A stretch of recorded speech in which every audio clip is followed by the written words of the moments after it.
and confirmed sightings have gone way, way, way up to 65. We now have these 12 reported landings, and as yet, as you can see, we have that's right, we have no confirmed landings.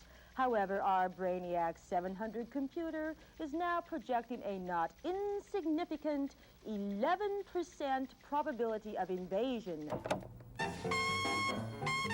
Postal Surgeon. He's caught in a maelstrom of crime, enveloped by violence, with only one thing on his mind: stamp it out. Who is he? He's Postal Surgeon.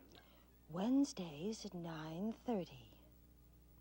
To try and clear up this matter once and for all, we've brought in two eminent authorities into our studio. First, on my right, Mr. V.R. Puppets, Assistant Deputy Conduit of the Office of Internal Security and Accounting, formerly Chief Fundraiser for the Committee to Reinstate the President. Mr. Puppets will be giving us the government viewpoint.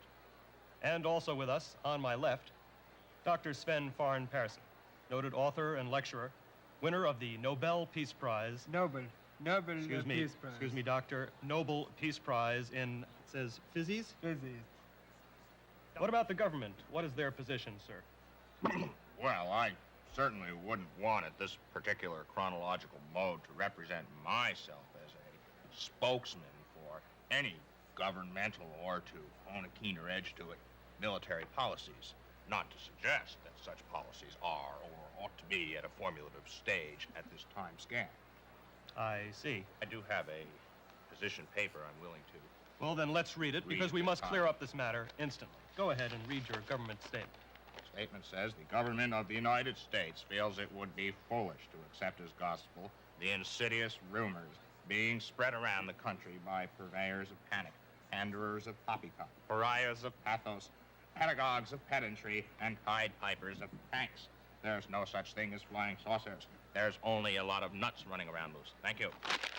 Why don't you take a short walk off a long pier? We have a mandate on how to deal with people. Sir, both of you, please. We can't deal in any personal matters. We must stick to the facts. There must be some scientific data, Doctor, that you can give us. Why don't you run down the scientific reasons? Are there aliens among us?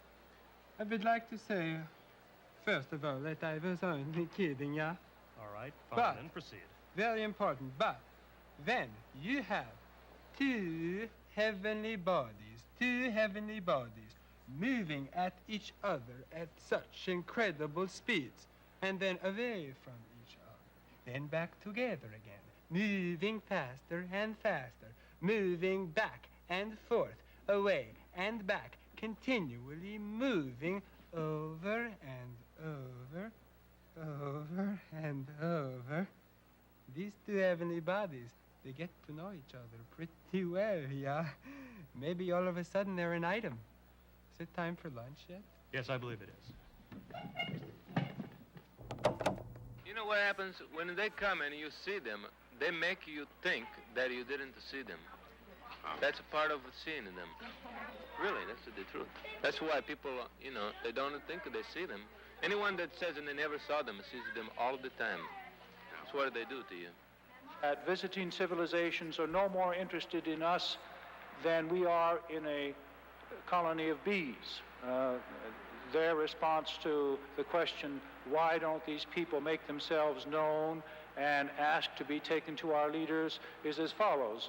We don't ask to be taken to the queen bee when we find a colony of bees. We know who the queen bee is, and we really don't have anything to say to the queen bee or anything that we would like to know from the queen bee. Just as a guess, would you say that they're here now?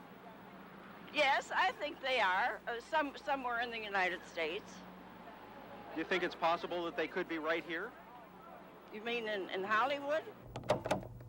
We now join a special press briefing by Dr. Sven Farn-Persson, already in progress. The answers to these questions. That's why I brought us here today, to demonstrate some of the great advances made by Earth scientists in the conquest of inner and outer space. First, we have the Jupiter, the largest yet propelled rocket in the world. It can launch a family of 6 into orbit, or 3 people and a Volvo. Moving along, we have the Houston Space Center, All of them. And finally here, we have Ingrid, my wife herself, as she looked in 1953. Boy, could she jitterbug. Oh. And what do we have here? It's my little dog, Ingmar. Ingmar. He was killed when he fell off that rocket he was riding. And finally, just a minute. What do we have? Oh, it's my Tums. I take one every 4 hours.